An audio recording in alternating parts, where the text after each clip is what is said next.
Hey, hello. Balik lagi di channel Spoiler Moon dan kita akan lanjutkan lagi kisah hidup Fang Yuan.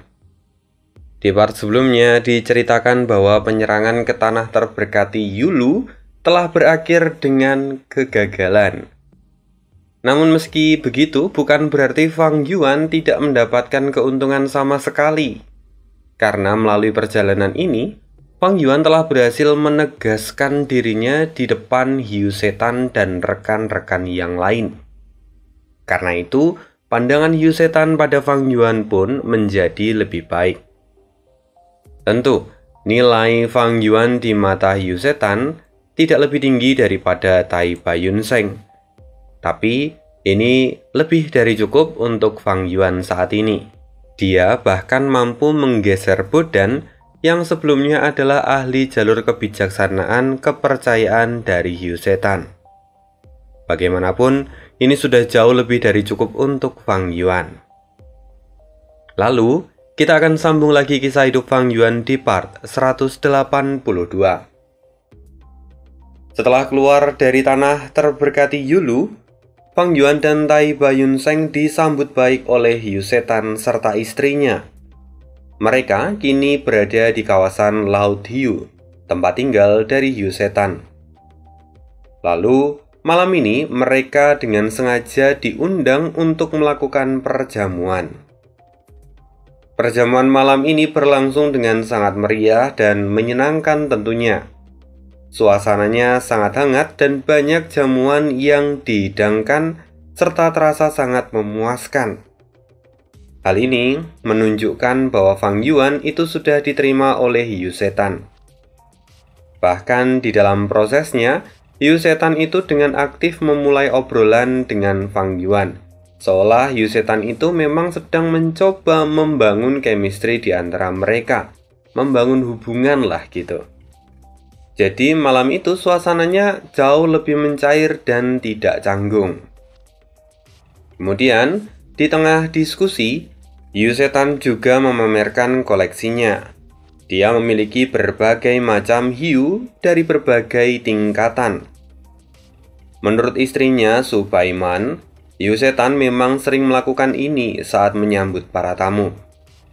Karena Hiu Setan benar-benar bangga akan semua kawanan hiu kesayangannya. Selain itu, hal ini juga menunjukkan kekayaan dari Hiu Setan sendiri. Bahkan, jika Hiu Setan adalah seorang zombie abadi, tapi kekuatan finansialnya tidak bisa dianggap remeh. Hiu Zombie dan Su Baiman adalah dua orang zombie veteran.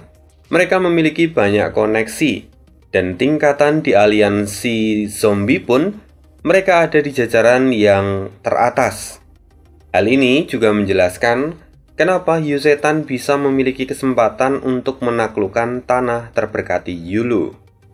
Jika itu adalah zombie abadi pada umumnya, meski mereka telah tergabung dengan aliansi zombie, mereka tidak akan memiliki kesempatan atau kualifikasi untuk pergi menaklukkan tanah terberkati Yulu.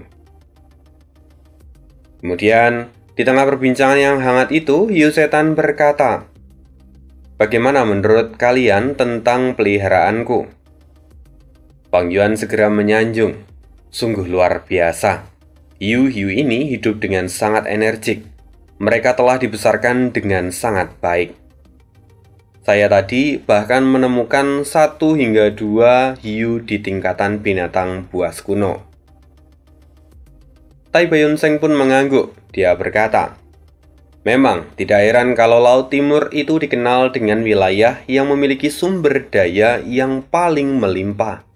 Tempat ini saja sudah cukup untuk menjadi bukti nyata yang bisa kulihat dengan mata kepalaku sendiri." Mendengar itu Hiu Setan pun tertawa. Lalu dia berkata lagi, "Kalian berdua terlalu menyanjungku. Faktanya, Laut Hiu milikku ini hanya menempati peringkat ke-40 dari dalam daftar wilayah terbaik di Laut Timur. Di atas peringkatku masih ada wilayah Laut Emosi Puitis Song Yisi milik seorang immortal dari klan Song. Meskipun itu hanya milik pribadi, tapi peringkatnya masih berada di atasku. Kalian mungkin adalah orang baru di Laut Timur, jadi kalian mungkin juga belum tahu tentang semua hal. Tapi Laut Timur memang menyimpan begitu banyak kekayaan. Salah satu di antaranya adalah Laut Duyung yang menempati 1 dari 10 kekuatan super di Laut Timur. Mendengar semua ini, nafas Taiba Yunseng terasa berat. Dia tahu bahwa ada banyak hal luar biasa di dunia luar. Tapi yang membuat nafasnya menjadi berat adalah fakta kalau semua itu sekarang ada di depan matanya. Memang, keadaan dataran utara dengan Laut Timur itu sangat berbeda. Di mana kalau di Laut Timur didominasi oleh berbagai kekuatan besar yang mana terus berkembang dari waktu ke waktu.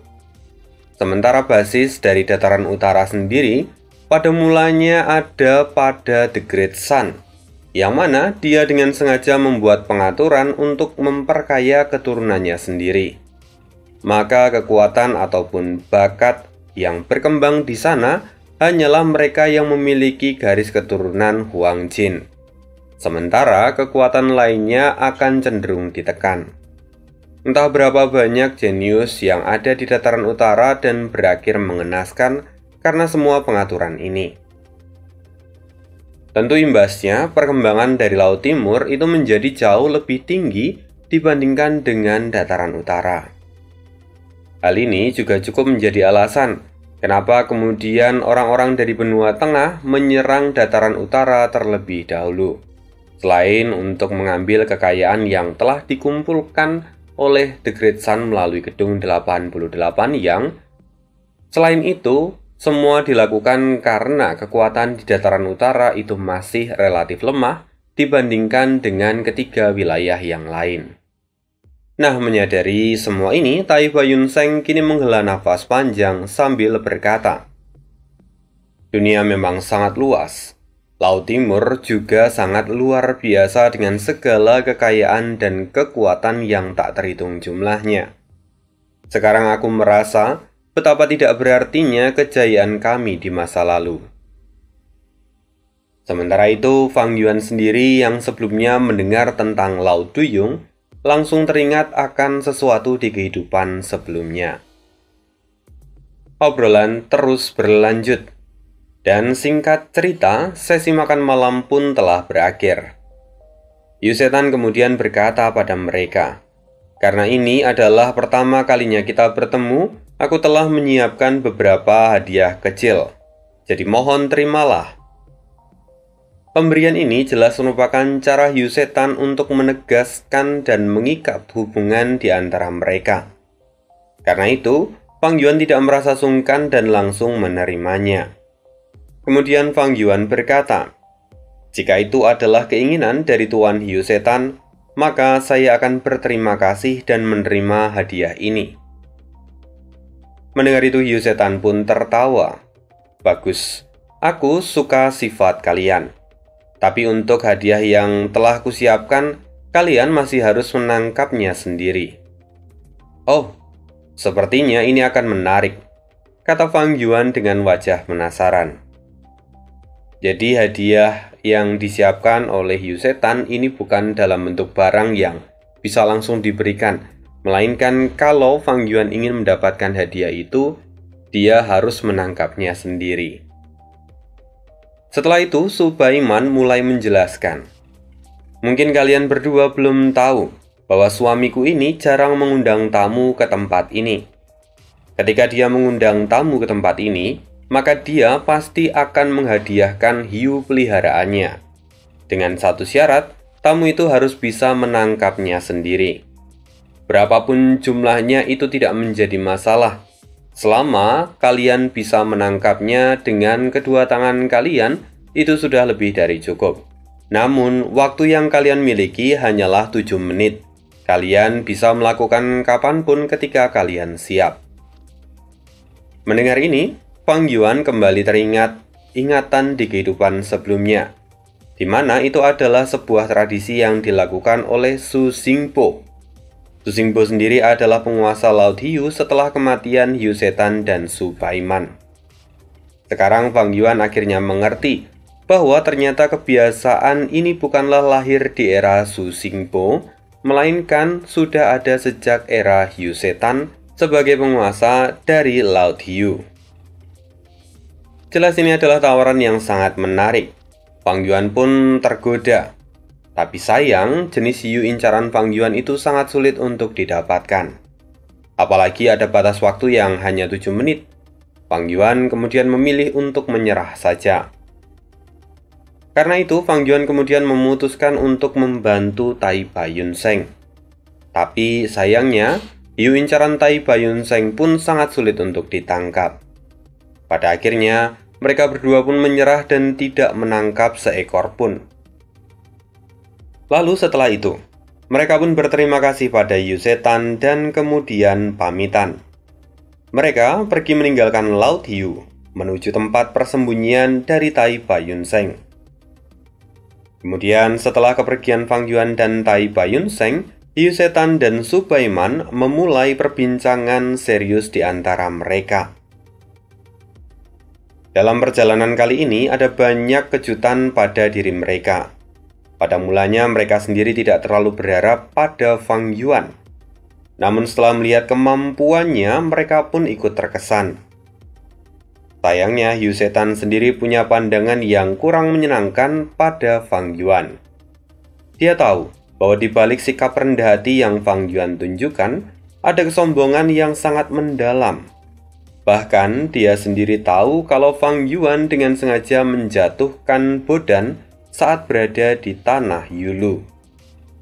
Memikirkan semua itu, Hiu Setan pun sempat geram. Dia berkata, kalau ini masih adalah masa kejayaannya, dia pasti sudah memukul kepala Fang Yuan. Namun situasinya sekarang lebih rumit.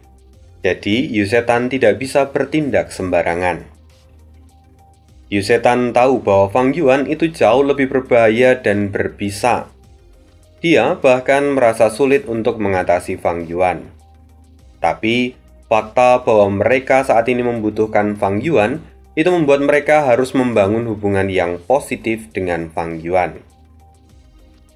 Sementara itu, posisi Bodan jelas digantikan oleh Fang Yuan. Tapi Su Baiman, dia juga memberikan beberapa pendapat agar tetap mempertahankan Bodan di dalam ekspedisi berikutnya. Meskipun permintaan dari Su Baiman itu terkesan natural, namun Hiu Setan tahu pasti bahwa Bodan telah menyogok istrinya untuk berkata demikian. Su Baiman sendiri tidak menyembunyikan apapun dari suaminya. Dia kemudian mengatakan kebenarannya, bahwa sebelumnya Bodan telah mengiriminya material abadi peringkat 8. Jelas, material abadi peringkat 8 itu adalah kekayaan yang luar biasa besar. Bodan sendiri adalah karakter paling dirugikan pada part sebelumnya. Dia kehilangan kepercayaan dari rekannya, dan bahkan dia harus memberikan sogokan yang nilainya tidaklah kecil. Hiu Setan merasa agak iba padanya. Namun tetap saja, Hiu Setan juga adalah orang yang licik. Dia berencana untuk memanfaatkan Fang Yuan dan Bodan untuk kemudian menaklukkan tanah terberkati Yulu. Memikirkan semua ini, mereka berdua tampak tersenyum. Mereka berpikir bahwa Fang Yuan serta Bodan berada di atas telapak tangan mereka. Sementara itu kita akan beralih ke sisi yang lain. Kita pindah ke sisi Fang Yuan. Saat ini Fang Yuan mengikuti Tai Baiyun Seng ke pulau tanpa nama. Pulau ini adalah rumah bagi Tai Baiyun Seng. Meskipun terlihat sederhana dan kasar, tapi tempat ini mulai terkenal di kalangan Gu Immortal Laut Timur. Lalu sekarang, setelah mengalami banyak kesulitan dalam invasi ke tanah terberkati Yulu sebelumnya, mereka butuh waktu lagi sebelum melakukan invasi berikutnya. Karena itu, Tai Baiyun Seng ingin memanfaatkan waktu ini untuk menyelesaikan banyak permintaan yang pernah ia terima di masa lalu. Ya, Tai Baiyun Seng memang sangat terkenal karena 2 Gu Immortal yang ia miliki. Karena kedua Gu itu, dia mendapatkan banyak permintaan bantuan. Fang Yuan, bagaimana jika pada waktu ini kau ikut saja denganku? Kita bisa saling menjaga satu sama lain, dan aku bisa mengenalkanmu pada orang-orang di dalam koneksiku. Dengan begitu kamu bisa mendapatkan banyak kenalan baru juga, kata Tai Baiyun Seng.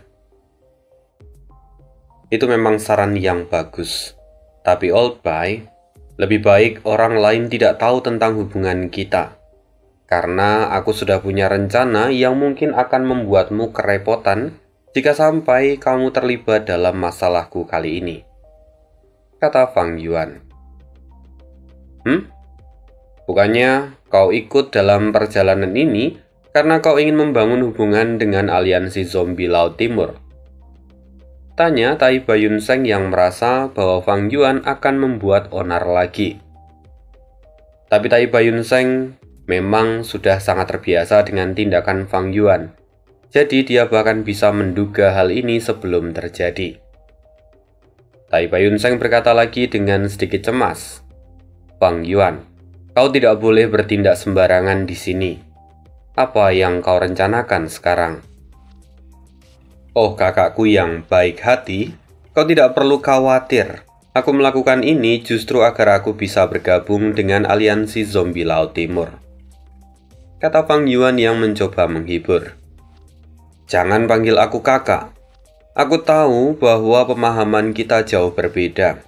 Aku tidak memiliki kualifikasi untuk kau sebut kakak, kata Tai Baiyun Seng sambil menghela nafas lagi. Jadi, apa yang ingin kau lakukan sekarang? Fang Yuan lalu menjawab, Old Bai, menurutmu, apakah sekarang aku bisa bergabung dengan aliansi zombie Laut Timur? Tai Baiyun Seng tampak berpikir sejenak. Meskipun sekarang kamu menggunakan identitasku immortal dari dataran utara, bukan tidak mungkin kamu bergabung dengan aliansi zombie Laut Timur. Aliansi zombie di tempat ini memang berbeda dengan keempat wilayah lainnya. Bahkan, di sini aliansi zombie Laut Timur secara terbuka menerima mereka yang masih hidup. Bahkan, tak jarang juga ada ahli dari wilayah lain yang kemudian mendapatkan undangan untuk bergabung dengan aliansi zombie Laut Timur. Dengan semua fakta ini, seharusnya identitasmu tidak menjadi penghalang apapun. Fang Yuan menggelengkan kepala.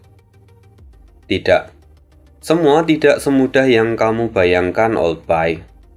Bahkan, Bodan yang telah tergabung dalam aliansi zombie, dia pasti telah melewati banyak masalah sebelumnya, sampai pada akhirnya dia bergabung dengan aliansi zombie. Kemudian, setelah dia masuk pun, dia hanya berada di lapisan paling bawah di antara para zombie abadi. Tapi, aku berbeda. Selama aku bisa menunjukkan nilaiku, maka aku yakin ada banyak tawaran yang akan datang. Termasuk salah satunya adalah aliansi zombie Laut Timur. Mendengar semua itu, Tai Baiyun Seng seakan tercerahkan lagi. Sekarang aku mengerti yang kau mau. Kalau kau bergabung sekarang, kau hanya akan kehilangan kebebasanmu. Apalagi kita adalah orang asing di tempat ini. Pengawasan pada kita tentu akan menjadi jauh lebih ketat. Tapi apa langkah yang mau kau ambil? Fang Yuan menjawab, aku akan memanfaatkan kekuatan lain untuk memberikan tekanan pada aliansi zombie. Tekanan apa maksudmu? Dan kekuatan lain mana yang akan kau gunakan? Tekanan itu tidak lain adalah kekhawatiran dan keresahan yang membuat aliansi zombie nantinya harus segera mengambil tindakan. Yang akan kugunakan kali ini adalah klan Song yang ada di dekat sini, kata Fang Yuan yang kemudian menyeringai. Klan Song, mereka adalah eksistensi yang termasuk dalam 10 besar kekuatan super di Laut Timur. Jumlah immortal mereka yang resmi diketahui publik itu sekitar 18 orang. Sementara untuk tetua agung pertama klan Song, dikenal dengan nama Song Qi-yuan. Dia berada di peringkat 8 dan kekuatan bertarungnya di luar imajinasi. Sementara putra dari Song Qiyuan adalah Song Diaoling yang sebelumnya berada di peringkat 7 serta menjabat sebagai pemimpin klan Song. Namun sayang sekitar 10 tahun lalu, Song Diaoling menemui ajalnya. Jadi, dia kemudian meninggalkan seorang putri. Nama putri dari Song Diaoling adalah Song Yixi. Maka, artinya, Song Yixi adalah cucu dari tetua agung pertama Song Qiyuan. Karena Song Yixi adalah satu-satunya keturunan dari Song Qiyuan yang tersisa, maka dia kemudian diperlakukan layaknya tuan putri dan sangat dimanja. Di saat banyak Gu immortal yang harus pontang-panting berusaha bertahan hidup, Song Yixi bisa duduk dengan santai dan menikmati hidup. Semua bahan budidaya juga selalu disiapkan oleh kakeknya. Jadi dia bahkan tidak pernah merasa khawatir. Bahkan saat Song Yixi mencoba menerobos ke ranah immortal pun, Song Qiyuan secara pribadi meninggalkan posisinya untuk membantu dan melindungi Song Yixi. Kemudian setelah Song Yixi selesai menerobos, dia kembali menerima hadiah dari kakeknya. Ketika itu, dia mendapatkan laut dengan luas sekitar 4 juta kilometer persegi. Bahkan jika dibandingkan dengan Laut Cina Selatan yang ada di bumi kita, ukurannya itu masih jauh lebih besar yang diterima oleh Song Yixi. Selain itu, seperti yang dikatakan oleh Hiu Setan, laut di bawah Song Yixi itu juga dinobatkan sebagai laut dengan peringkat yang lebih tinggi daripada laut hiu milik Hiu Setan. Mengingat semua ini, Fang Yuan mulai menyusun rencana. Dia mengingat setiap detail kehidupan Song Yixi serta orang-orang yang bersinggungan erat dengan Song Yixi. Kemudian setengah bulan pun berlalu, Fang Yuan menghabiskan waktu itu untuk menyusun semua rencananya. Setelah itu, Fang Yuan meninggalkan pulau kecil milik Tai Baiyun Sheng dan pergi ke arah selatan. Setelah beberapa waktu akhirnya dia tiba di sebuah pulau kecil. Laut Timur memang memiliki banyak pulau kecil, bahkan jumlahnya mencapai puluhan juta. Tapi kebanyakan pulau-pulau itu adalah pulau tak berpenghuni. Sementara untuk pulau yang dikunjungi Fang Yuan sekarang adalah pulau berpenghuni dengan setidaknya ada 3 desa nelayan di sana. Di antara mereka juga ada Master Gu, namun tingkatan tertinggi hanya peringkat 3. Tapi tujuan Fang Yuan kali ini bukanlah mereka. Karena itu Fang Yuan menyembunyikan sosoknya dan dia berjalan di dekat desa nelayan itu. Kali ini, tujuan Fang Yuan adalah menemukan klan Li yang kemudian menjadi patokan untuk Fang Yuan. Klan Li sendiri adalah sebuah klan kecil di mana Li Xiaoyao akan dilahirkan. Siapa Li Xiaoyao? Li Xiaoyao itu adalah seorang Master Gu yang nantinya akan menjadi pasangan dari Song Yixi di masa depan. Pertemuan pertama mereka adalah sebuah ketidaksengajaan. Selain itu, perbedaan umur mereka juga terpaut sangat jauh. Sulit dibayangkan kalau pada akhirnya mereka berdua justru akan menjadi pasangan. Dan cerita ini sendiri dimulai ketika Li Xiaoyao masih sangat muda. Pada mulanya Li Xiaoyao adalah seorang anak tanpa pencapaian apapun. Dia selalu diganggu dan dibuli oleh teman-temannya karena seluruh keluarganya telah tiada. Namun, selama pembulian itu Li Xiaoyao tidak bisa melawan. Setiap hari dia hanya bisa melarikan diri. Setiap kali Li Xiaoyao dibuli, dia akan pergi ke sebuah gua di dekat desa. Gua inilah yang Fang Yuan cari-cari kali ini. Karena gua tempat Li Xiaoyao mengurung diri itu memiliki jalan rahasia menuju tempat pribadi milik Song Yixi. Meskipun sebenarnya Fang Yuan tidak mengetahui lokasi pasti dari gua yang digunakan oleh Li Xiaoyao, Fang Yuan sendiri telah melakukan banyak perhitungan. gua itu seharusnya tidak akan terlalu jauh dari lokasi desa Li. Karena saat itu, Li Xiaoyao sendiri baru membangkitkan dirinya. Maka Li Xiaoyao tidak akan mungkin pergi jauh dari pulau ini. Tentu karena itu berbahaya. Maka, Fang Yuan pun mulai menyusur gua-gua di sekitar pulau itu. Meskipun memakan waktu yang cukup lama, tapi akhirnya Fang Yuan menemukan gua yang sangat mirip dengan deskripsi di cerita Li Xiaoyao. Tanpa basa-basi, Fang Yuan segera masuk dan mulai menyusuri bagian dalam dari gua itu. Di dalam cerita Li Xiaoyao, dikatakan kalau suatu hari dia tidak sengaja bersandar di salah satu dinding yang memiliki celah kecil. Kemudian, karena dinding itu tidak mampu menahan beban tubuh Li Xiaoyao, akhirnya dinding itu pun roboh, dan kemudian membawa Li Xiaoyao ke dalam pusaran air yang langsung terhubung dengan bagian dalam dari tempat rahasia milik Song Yixi. Fang Yuan sendiri mulai menyusuri setiap sudut gua itu. Lalu saat dia melangkah lebih dalam lagi, dia akhirnya menemukan apa yang dia cari.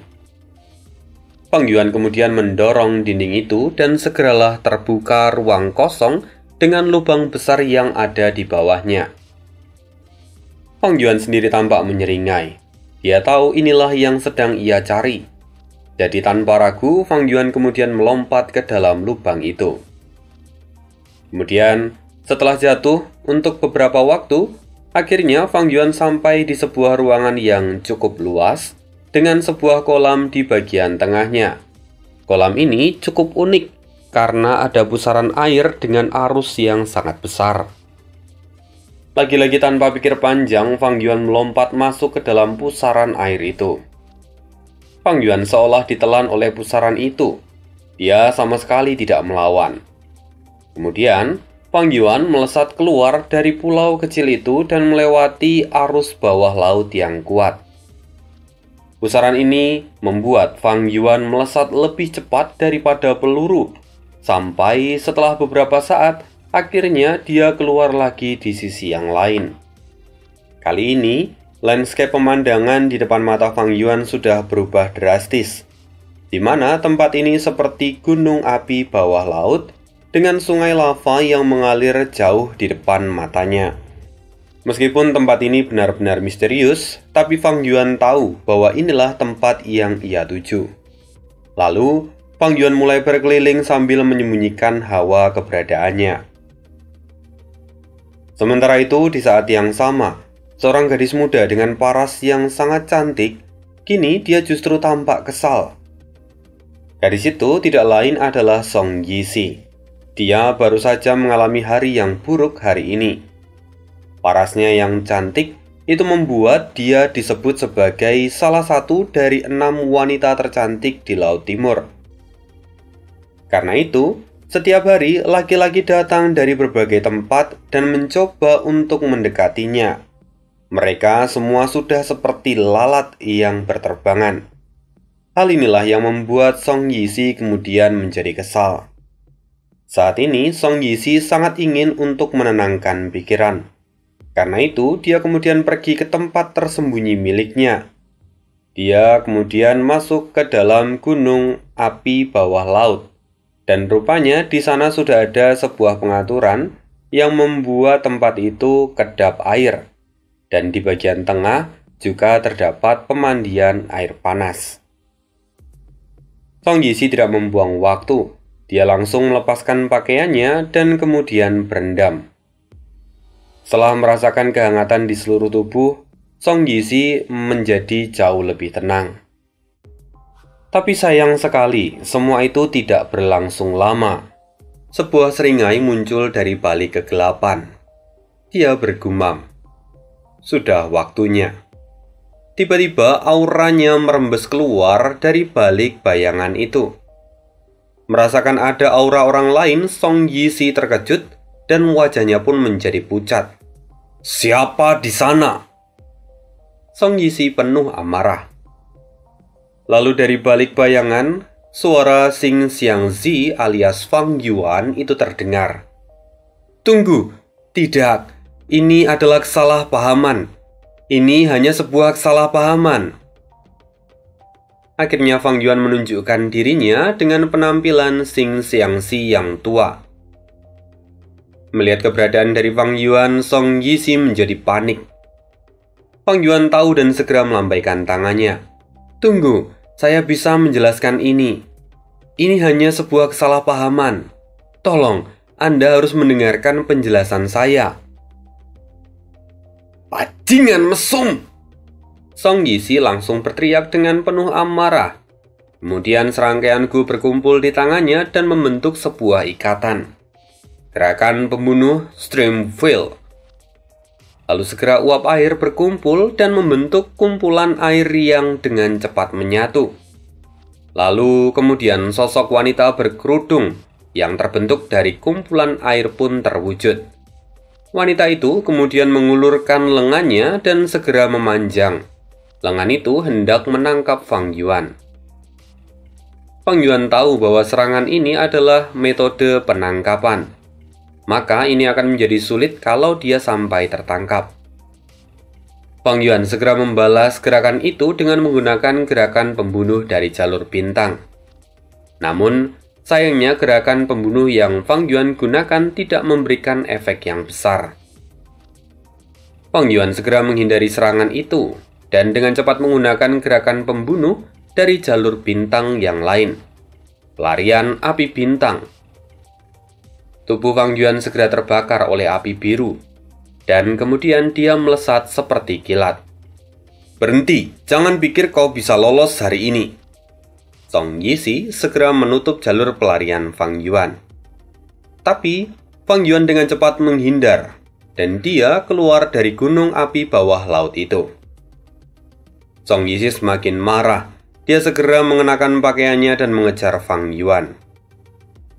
Di kehidupan Fang Yuan sebelumnya, Li Xiaoyao tidak sengaja terjatuh dan kemudian terbawa arus bawah yang kemudian membawanya ke gunung berapi bawah laut ini.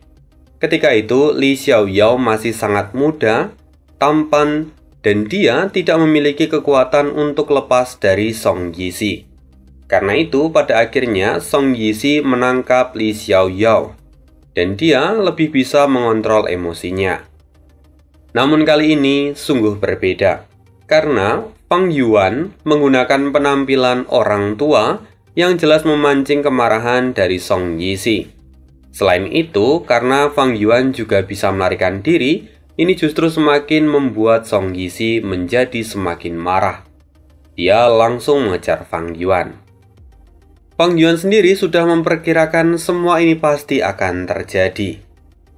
Dan ini memang bagian dari rencana Fang Yuan. Kalau tidak, sebenarnya bisa saja Fang Yuan menyamar sebagai seorang laki-laki muda dan tampan. Tapi, dia tidak melakukan itu karena dia sudah punya tujuan sendiri. Malah dalam pelarian ini, Fang Yuan dengan sengaja memancing amarah Song Yixi. Sementara itu di luar, salah satu penggemar Song Yixi, Yao Gebi, kali ini datang dan hendak mengajak Song Yixi keluar. Tapi alangkah terkejutnya dia saat tiba-tiba terdengar suara teriakan dari pujaan hatinya. Bajingan! Berhenti kau orang tua mesum! Dua kilatan seperti bintang jatuh, dan Song Yixi melesat melewati Yao Gebing. Apa? Orang tua mesum? Yao Gebi seperti disambar petir. Sepertinya orang tua yang tadi lewat telah berani mengganggu peri Yixi. Lihat saja, aku tidak akan melepaskannya. Yao Gebi meraung. Lalu kemudian dengan niat membunuh, dia melesat mengejar Song Yixi. Peri Yixi, jangan khawatir. Selama di sini ada aku, Yao Gebi, maka semua tidak akan menjadi masalah. Berhenti kau, bajingan tua terkutuk. Berani sekali kau menajiskan tubuh peri Yixi. Lihat saja, aku akan mengulitimu hidup-hidup. Aku akan membuatmu menyesal atas apa yang telah kau lakukan pada peri Yixi hari ini. Yao Gebi terus berteriak. Pada akhirnya kejar-kejaran pun dimulai. Sebenarnya, Fang Yuan telah memprediksi dan memperkirakan reaksi dari Song Yixi. Tapi, kemunculan dari Ye Gaoping ini di luar prediksi. Meskipun ini justru jauh lebih bagus.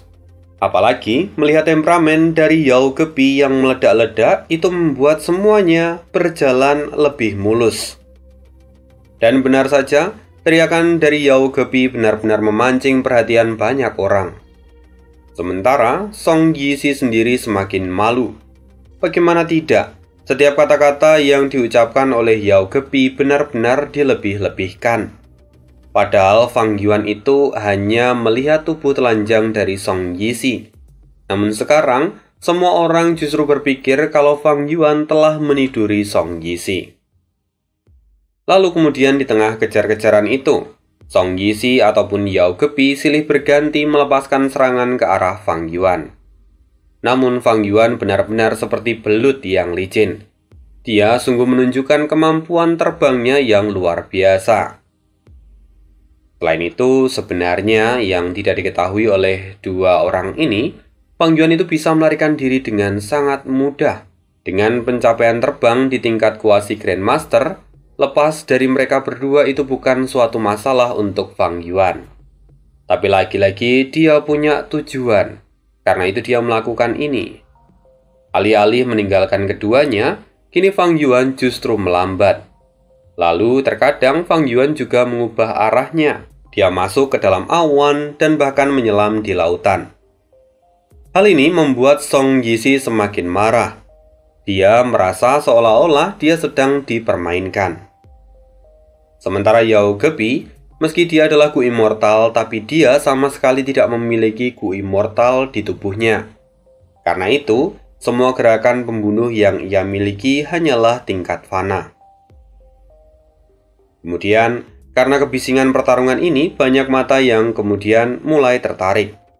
Dan saat mereka mendengar situasinya, mereka pun menjadi sangat marah pada Fang Yuan.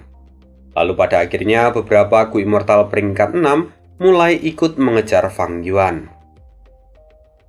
Melihat sudah semakin banyak orang yang mengejarnya, Fang Yuan sekali lagi memasang akting. Tunggu, semuanya tolong dengarkan aku. Ini hanyalah sebuah kesalahpahaman. Izinkan aku mengklarifikasi masalah ini.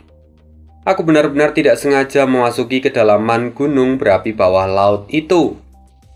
Jika kalian semua tidak percaya, kalian dapat menyelidiki kebenaran dari apa yang kukatakan. Omong kosong, orang tua bejat, kau tidak punya akhlak. Mendengar itu, Fang Yuan kembali berteriak. Aku adalah Gu Immortal Dataran Utara. Aku baru saja tiba di Laut Timur. Aku hanya ingin mencari tempat perlindungan dengan memilih pulau secara acak. Lalu aku menemukan gua yang bagus dan aku masuk ke dalamnya. Namun saat aku menyusuri gua itu, siapa sangka aku menemukan sebuah jalan. Lalu saat aku memeriksa, aku melihat ada arus bawah. Dan aku pun mencoba memasukinya, hingga aku kemudian terdampar di gunung api bawah laut milik Nona Song Yixi.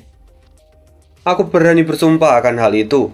Kalian bisa membuktikan perkataanku. Bajingan tua, mana mungkin kami percaya akan ucapanmu?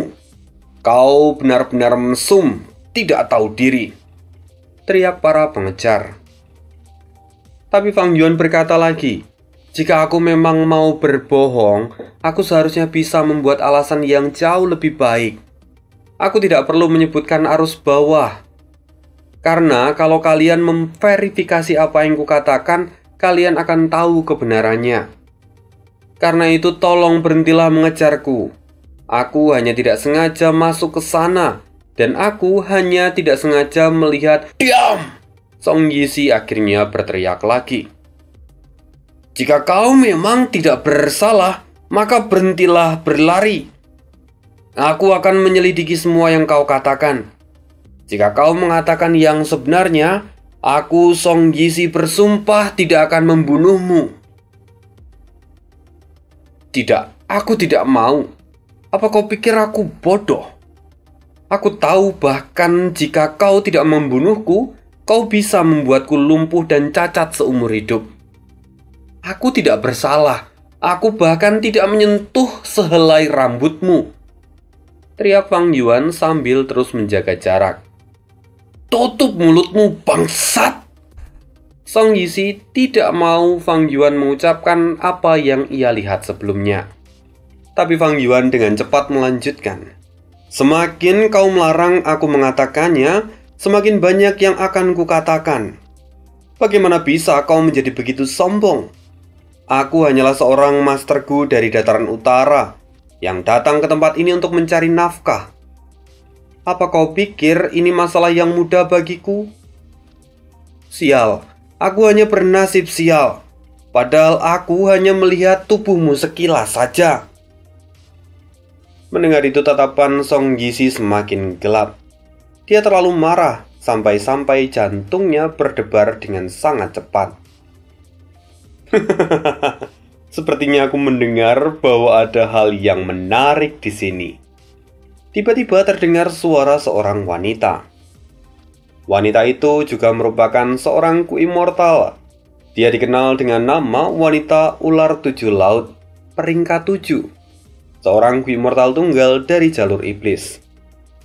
Kemudian wanita itu keluar dari persembunyiannya. Banyak orang yang mengejar Fang Yuan tidak bisa menyembunyikan kekaguman dari wajah mereka. Bagaimanapun memang wanita ular 7 laut ini adalah satu dari 6 wanita tercantik di Laut Timur. Karena kecantikannya ini, Song Yixi dan wanita ular 7 laut ini memiliki beberapa konflik pribadi. Wajah Song Yixi seolah runtuh. Bagaimanapun dia tahu siapa wanita ular 7 laut. Kalau dia sudah mendengar berita seperti ini, maka di masa depan nama Song Yixi akan benar-benar hancur. Song Yixi tahu bahwa wanita ular 7 laut ini pasti akan menambahkan bumbu-bumbu untuk merusak reputasi dirinya. Karena itu Song Yixi semakin marah dan meluapkannya pada Fang Yuan. Orang tua bejat, bagaimana kau bisa begitu pandai berlari sampai kau menemukan ular busuk tua ini? Song Yixi baru saja menyebutkan lelucon yang luar biasa tidak lucu. Karena tidak mungkin semua ini adalah sebuah kebetulan. Semua ini adalah pengaturan dari Fang Yuan. Beberapa hari sebelumnya, Fang Yuan telah mengamati gerak-gerik dari wanita ular 7 laut. Kemudian, dia membuat jalur pelarian yang melintasi lokasi dari wanita ular 7 laut ini. Karena itu, sekarang wanita ular 7 laut telah menunjukkan ketertarikannya. Tidak ada yang tahu apa yang akan terjadi. Dan benar saja, tiba-tiba wanita ular 7 laut ini melepaskan gerakan pembunuh dan menyerang Song Yixi. Wanita ular, apa yang kau lakukan? Teriak Lei Hong yang juga adalah salah satu orang yang mengejar Fang Yuan sebelumnya. Dia segera menepis serangan yang menuju pujaan hatinya. Namun saat ini formasi pengejaran telah kacau. Lalu wanita ular 7 laut berkata sambil tertawa. Ini suatu yang sangat menarik. Jadi aku harus ikut campur. Lei Hong pun menjadi kesal melihat perangai dari wanita ular 7 laut. Dia lalu berseru. Aku akan memblokir wanita sialan ini. Kalian semua pergi dan habisi orang tua mesum itu. Akhirnya mereka pun berpisah. Song Yixi, Yao Gebi, dan beberapa pengejar lainnya kembali mengejar Fang Yuan. Sementara Fang Yuan tersenyum tipis, semua rencananya berjalan mulus. Sekarang saatnya. Aura membunuh Fang Yuan tiba-tiba meledak. Lalu dia mengaktifkan gerakan pembunuh abadi 6 badan bintang ilusi. Segera tubuh Fang Yuan berpencar ke 6 arah yang berbeda. Fang Yuan lalu kemudian kembali mengaktifkan gerakan pembunuh body exchange. Dia menargetkan posisi di depan Yao Gebi. Aku sudah berniat baik pada kalian semua dengan menjelaskan semuanya.